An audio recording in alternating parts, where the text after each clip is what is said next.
सरकार पर लग रहे विधायकों के फोन टैपिंग के आरोपों को परिवहन मंत्री प्रताप सिंह खाचरियावास ने भी बेबुनियाद ठहरा दिया। खाचरियावास ने कहा कि अगर किसी को लग रहा है कि उसके फोन को टैप किया जा रहा है तो उनको सामने आकर अपना नाम और नंबर सार्वजनिक तौर पर बताना चाहिए, क्योंकि सरकार कभी किसी जनप्रतिनिधि का फोन टैप नहीं करती। परिवहन मंत्री ने कहा है कि यूं तो सीएम अशोक गहलोत और विधायक से मिलने के लिए हमेशा तैयार रहते हैं, लेकिन फिर भी अगर किसी विधायक को लग रहा है कि उनके काम नहीं हो रहे तो वो उनकी मध्यस्थता करने के लिए तैयार है। मंत्री प्रताप सिंह खाचरियावास ने बात की सहयोगी शिवेंद्र सिंह परमार ने। आप भी सुनिए क्या कुछ कहा गया। राजस्थान में सियासी घटनाक्रम इन दिनों तेज है और कांग्रेस के विधायकों ने जब से फोन टैपिंग के आरोप लगाए हैं, जब से जयपुर से लेकर दिल्ली तक जो सियासी सरगर्मियां हैं वो बढ़ गई हैं। हमारे साथ परिवहन मंत्री प्रताप सिंह खाचरियावास, उनसे बातचीत करेंगे।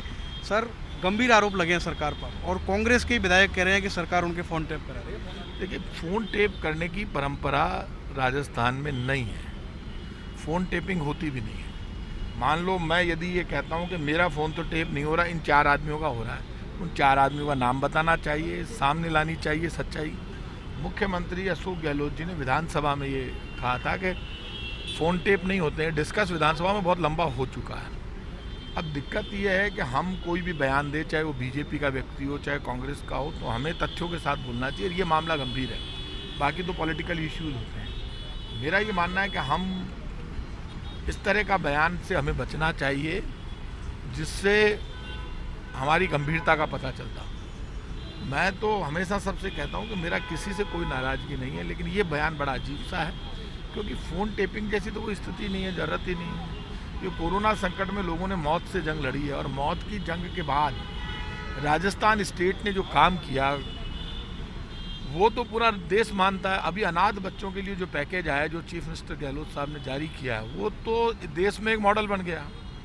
भारत सरकार ने तो कुछ दिया ही नहीं अनाथ बच्चों के लिए। अनाथ बच्चों को डायरेक्ट मदद, उनकी माँ को डायरेक्ट मदद, लाख रुपये, 5 लाख रुपये, 1500 रुपये महीना माँ को, बच्चों को 2500 रुपये महीना, स्कूली शिक्षा फ्री, कॉलेज शिक्षा फ्री। तो ये बड़ा काम भारत राजस्थान सरकार ने तुरंत कर दिया था। अभी तक सर हेमाराम चौधरी कह रहे थे कि उनके काम नहीं हो रहे, उन्होंने इस्तीफा भी दिया था। अब ब्रजेंद्र ओला सीनियर एमएलए हैं, उन्होंने भी कहा कि उनके भी काम नहीं हो रहे। झुंझुनू में उनको अलग थलग कर दिया सरकार ने। देखिए, मेरा मानना है कि हर एमएलए को अपनी बात कहने का हक है। मैं उनके बयान पे तो कुछ नहीं कहना चाहता, लेकिन यदि कहीं भी कोई दिक्कत है तो मेरा मानना है कि मुख्यमंत्री जी के साथ बैठकर और पार्टी अध्यक्ष के साथ बैठकर बात करनी चाहिए और हर एमएलए को अपनी बात कहने का हक है और हर आदमी अपनी बात कहता है। तो ये सब परिस्थितियां राजनीति में चलती रहती है, लेकिन मैं इतना कह सकता हूं कि कांग्रेस परिवार एक है और हम मिलकर यदि कहीं कोई नाराज़गी है तो दूर करने की कोशिश करेंगे। किसी एमएलए की किसी से भी नाराज़गी है तो हम बुलाकर बैठकर बात करेंगे। यदि कोई हमारे सामने समस्या आएगी तो उसको दूर करेंगे।